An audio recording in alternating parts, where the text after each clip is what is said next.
আল্লাহকে ভয় করলে বহু উপকারিতা রয়েছে। তার একটি আয়াত শুধু বলছি, আল্লাহ ওয়ামাইয়াত্তাকিল্লাহা ইয়াজআল লাহু মিন আমরিহি ইউসরা। সূরা তালাকে এই তাকওয়ার ফজিলত আল্লাহ বর্ণনা করেছেন। আল্লাহর ভয় ভিতরে একটি ফজিলত গুণাগুণ হচ্ছে যে আল্লাহকে ভয় করে জীবন যাপন করবে, আল্লাহ তার কাজগুলিকে, তার জীবনটাকে সহজ করে দেবেন। জীবন সহজ মানে সুস্থতা সহজ, শারীরিক শান্তি সহজ, মানসিক শান্তি সহজ, পারিবারিক শান্তি সহজ, রুজি রোজগার সহজ, দেশ বিদেশ সব জায়গায় সহজ, নিরাপত্তা সহজ, ঠিক না? ঘরে বাইরে সব জায়গায় সহজ। এর যে আল্লাহ মিন আমরিহি ইউসরা, সুবহানাল্লাহ। ওয়ামাইয়াত্তাকিল্লাহা, আল্লাহ রাব্বুল আলামিন বলেছেন যে ওয়ায়ারযুকুহু মিন হাইসু লা ইয়াহতাসিব, এবং আল্লাহ রিজিক দেবেন এমন জায়গা থেকে যে সে কল্পনা করতে পারে না। ভাবতেই পারেননি যে আমি এত টাকা পয়সা নিয়ে যেতে পারবো বিদেশ থেকে, ভাবতেই পারেননি যে একটা গরিবের ছেলে আমি এত সুখী হতে পারবো, কিন্তু আল্লাহ এমন জায়গা থেকে আপনার রিজিক দিয়েছে আমরা কল্পনার বাইরে। জি, তো আল্লাহর ভয় ভীতি যদি থাকে তো মানুষের জীবনে শান্তি নেমে আসে।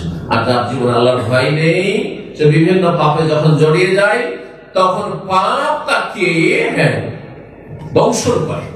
পাপের কারণে পাপীর জীবনে বড়ই অশান্তি আছে। পাপীর জীবনে বড়ই অশান্তি আছে। একটা অশান্তি হচ্ছে কেউ যদি জেনে নেয়, কেউ যদি জেনে নেয়, কেউ যদি দেখে নেয়। এটা যেমন তো অশান্তি না যে একটা অপরাধ করেছে, একজন জেনাকারী জেনা করেছে, একজন সমকামিতায় লিপ্ত হয়েছে, আর একটা নোংরামিতে লিপ্ত হয়েছে, আর তারপরে কেউ জেনে নিলে কি হবে? কেউ অবৈধ সম্পর্কে জড়িয়ে গেছে, আমার স্ত্রী যদি জেনে নেই, আমার শ্বশুর শাশুড়ি জেনে নেই, আমার মা যদি জেনে নেই কি হবে? সমাজ যদি জেনে নেই, আমি কেমন করে সমাজের মুখ দেখাবো? এই এক অশান্তি। আর একটা অশান্তি হচ্ছে আল্লাহর সামনে গেলে একজন মুসলিম মাঝে মাঝে তাকে ধিক্কার দিচ্ছে, তার ঈমান যে দুর্বল ঈমান, সেটা মাঝে মাঝে তার রোগ করছে, অন্তরে আঘাত করছে যে আল্লাহর সামনে কি জবাব দিবি তুই? আল্লাহর সামনে গেলে কি করে মুখ দেখাবি? আল্লাহর সামনে গিয়ে কি করে তুই পাস করবি আর জান্নাত যাবি? জান্নাতে বাঁচতে পারবি না, কি করে আমার তওবা কবুল হবে? আসলে নেই। তো পাপীর জীবনে এই অশান্তিগুলি আছে। পক্ষান্তরে ভালো মানুষের জীবনে এই অশান্তি কিছু নেই। তার ভিতর বাহির সমান, শুধু কোনো অশান্তি নেই। 3 নম্বর বিষয়, সব শান্তির উপায় হচ্ছে তকদিরে আল্লাহর ফয়সালা যেটা হবে সেটা সন্তুষ্ট চিত্তে মেনে নেবে, মন খুলে মেনে নেবে। যেটা হয়েছে আলহামদুলিল্লাহ, কারণ এটা দূর করার ক্ষমতা আমার ছিল না, আল্লাহর চূড়ান্ত ফয়সালা।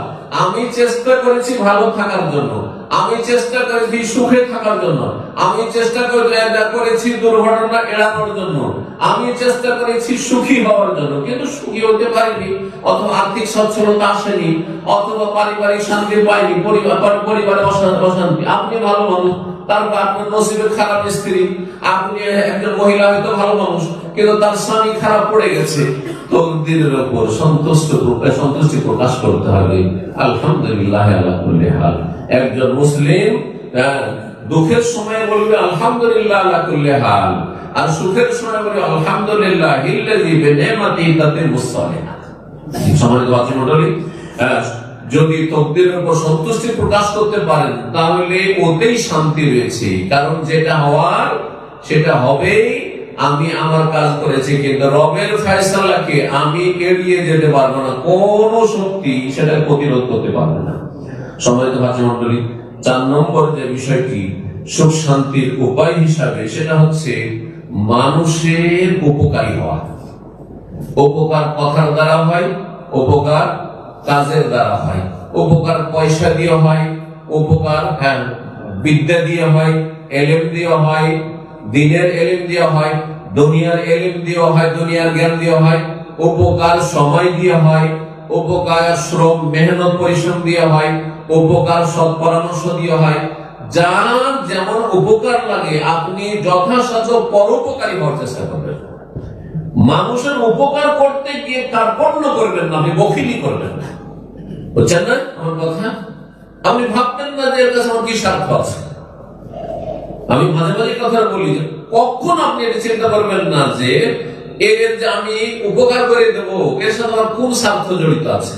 এটা যদি করেন তো আল্লাহ কখন আপনাকে তৌফিক দিবেন না, ভালো হইতে পারবেন না, কখন আপনি ভালো মানুষ হতে পারবেন না, আর কখনো আপনি আল্লাহকে রাজি করতে পারবেন না, কারণ দুনিয়ার স্বার্থ ছাড়া এক পা চলতে চান না আপনি।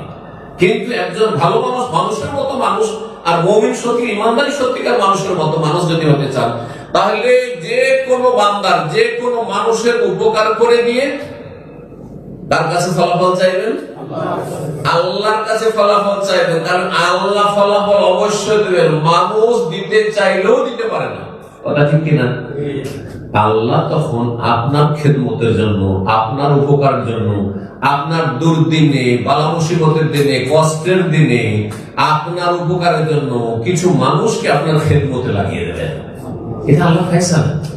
আমাদের জীবনে আমরা ভালো করে যদি আত্মপর্যালোচনা করে দেখি, তো দেখবো যে আমি অনেক লোকের উপকার করেছি, কিন্তু তারা আমার কিছু উপকার করতে পারেনি। আর আমার উপকার এমন এমন লোকেরা করেছে যাদেরকে আল্লাহ আমার উপকার করিয়েছেন, তাদের আমি দোয়া ছাড়া কিছু দিতে পারিনি। আছে না নেই? হ্যাঁ, এটা যখন আল্লাহ সন্তুষ্টির জন্য আপনি কাজ করবেন, হ্যাঁ, আমি মানুষের উপকার করবো, মানুষের কোন ক্ষতি করবো না। প্রথম কমপক্ষে আপনি এতটা ভালো মানুষ হবেন যে আমি কারো উপকার করতে পারি আর না পারি, কারো ক্ষতি আমার দ্বারা হবে না, কারো ক্ষতি করবেন না আপনি। ওয়াকুলু লিন-নাসি হুসনা, মানুষের সাথে ভালো কথা বলো। ওয়াফআলুল খায়রা, ভালো কাজ করতে থাকো সমস্ত মানুষের ক্ষেত্রে, মুসলিম হোক, অমুসলিম হোক, নামাজি হোক আর বেনামাজি হোক, ধার্মিক হোক আর বেধার্মিক হোক। আরে মানুষ তো ওই খারাপ মানুষটার যে উপকার করলেন, হতে পারে এই কারণে সে হেদায়েত পেয়ে গেল। উনি তো ধার্মিক লোক, আমি তো বেদিন বেধার্মিক, আমি তো পাপী তাপী ছিলাম, তারপরে আমার যে উপকার করেছেন, সুতরাং আমি তার মতো হয়ে যাব। হতে পারে না? জি, নবী সাল্লাল্লাহু আলাইহি ওয়াসাল্লাম আগে চরিত্র দিয়ে মানুষকে হেদায়েত করেছেন। কথার আগে, আয়াতের আগে আর হাদিসের আগে কি দিয়ে হেদায়েত করেছেন? আগের চরিত্র, আখলাক দিয়ে, ক্যারেক্টার দিয়ে মানুষকে হেদায়েত করেছেন, আকৃষ্ট করবেন। এবং নবী সাল্লাল্লাহু আলাইহি ওয়াসাল্লাম আমাদেরকে উৎসাহিত করেছেন, বাশশিরু, মানুষকে আশ্বস্ত করুন, ওয়ালা তুনাফিরু, ঘৃণা ছড়ায়ও না। একটা লোক নিডি, একটা লোক অভাবী, একটা লোকের কিছু প্রয়োজন আছে, আমার কাছে সে সহযোগিতা চাইলো, ও জানছে যে আমি উপকার করতে পারবো, যদি আমি উপকার না করি, তারপরে এরকম লম্বা লম্বা লেকচার দিয়ে আমার লেকচার শুনবে? এই লোকের লেকচার শুনে লাভটা কি? যে একটা পয়সার উপকার করে না, আর এক মিনিট সময় দিল না আমাকে, একটা ভালো পরামর্শ চাইলাম তাই দিল না, তার কথা শুনে লাভ কি? সে তো নিজেই বেআমল, বলবে না? জি, এটা আপনার জীবনে ফিট করতে হবে। আল্লাহ যেন আমাদেরকে তৌফিক দান করেন। যত বেশি পরোপকারী হবেন, তত বেশি আপনার জীবনে শান্তি নেমে আসবে। উপকার হয় কি দিয়ে? কিছুই না করতে পারেন হাসি মুখে। আসসালামু আলাইকুম, ভালো আছেন? হ্যাঁ, হাসি মুখে দেখা সাক্ষাৎ করা, সালাম দোয়া করা, খোঁজ খবর নেওয়া, নরম ভাষায় কথা বলা, কোথাও সুপারিশ করে তাকে একটু কাজে লাগিয়ে দিতে পারলেন, তার একটা উপকার করে দিতে পারলেন, অথবা দান সাদকা করা, অভাবীকে দান সাদকা করলেন, তার সাথে সদাচরণ করলেন, আত্মীয়র সাথে সুসম্পর্ক কায়েম রাখলেন, মাঝে মাঝে একটু দেখা সাক্ষাৎ করতে গেলেন, ভালো মানুষটা একটু দেখা সাক্ষাৎ করে আসি, তার ভিজিট করলেন, অসুস্থ হলে তার পরিচর্যা করলেন এবং তার খোঁজ খবর নিলেন, ভাই কেমন আছো, শুনেছি অসুস্থ ছিলেন, আল্লাহ যেন ভালো দান করেন, ভালো করেন, আল্লাহ যেন শেফা দান করেন। হয়তো আপনার দোয়া কবুল হোক আর নাই হোক, কিন্তু এই যে তাকে বললেন আল্লাহ যেন আপনাকে শেফা দান করেন, আল্লাহ যেন আপনার রোগটা ভালো করে দেন, আপনার যেন বালা মুসিবতটা দূর করে দেন, তার মনটা কত খুশি হবে? হবে না? হবে না? অথচ তার সাথে আপনার কোনো রক্তের সম্পর্ক নেই, তার হয়তো গ্রামের লোক আছে, খোঁজ নেই না, কিন্তু আপনি অন্য দেশের মানুষ অথবা আপনি অন্য জায়গার মানুষ, তার সাথে কোনোদিন দেশে গেলেও দেখা সাক্ষাৎ হয়তো হবে না, তারপরে যে তার খোঁজ খবর নিয়েছে, এটা মানুষের আকৃষ্ট করে এবং নেক দোয়া পাবেন, এটা হবে। তারপরে মনে শান্তি আছে, মনে শান্তি আছে মানুষের উপকার করলে। এই জন্য দান সাদকা সম্পর্কে রয়েছে, যারা দান সাদকা করে, সহিহ বুখারীর হাদিস, প্রতিদিন সকালে দুজন ফেরেশতা নেমে আসেন।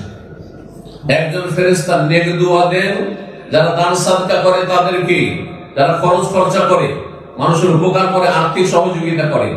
আর একজন ফেরেশতা বদদোয়া, অভিশাপ দেন কাকে? কৃপণ ব্যক্তিকে, যে দান করতে পারবে, পয়সা আছে তারপরও দান করে না। পয়সার দান হোক আর সময়ের দান করা হোক বা মেহনত পরিশ্রমের দান করা হোক, সেটাও দান সাদকা। কিন্তু তো এই যে কোনো দিন যখন সকাল হয়, দুটো ফেরেশতা আকাশ থেকে নেমে আসে আর একজন বলে আল্লাহুম্মা আতি মুনফিকান খালাফা, আল্লাহ যারা দান সাদকা করে তাদেরকে উত্তম বিকল্প দান করো। উত্তম বিকল্প যে সুখ শান্তি, আপনার জীবন সুখ শান্তি নেমে আসবে। সুখ শান্তির দোয়া ফেরেশতা করছেন, যাকে দান করছেন তিনি শুধু না, ফেরেশতা দোয়া করছেন আপনার জন্য, কারণ আপনি দান সাদকা করছেন। আর ফেরেশতার দোয়া অবশ্যই কবুল হবে। যাকে দিলেন তার দোয়া কবুল না হইতে পারে, ফেরেশতার দোয়া অবশ্যই কবুল হবে। আর আরেক ফেরেশতা ওয়ায়াকুল আখার আল্লাহ মাতে মুমসিকান তালাফা, আল্লাহ যে কৃপণ, দান সাদকা করে না, সময় দেয় না, মানুষের উপকার করে না, তাকে তালাফ মানে বরবাদ করে দাও, তাকে নষ্ট করে দাও, তাকে ধ্বংস করে দাও, তার ক্ষতি, তাকে আল্লাহ ক্ষতিগ্রস্ত করো, এভাবে বদদোয়া দিতে থাকে। আল্লাহ রাব্বুল আলামিন আমাদেরকে ফেরেশতার নেক দোয়া নেওয়ার তৌফিক দান করুন।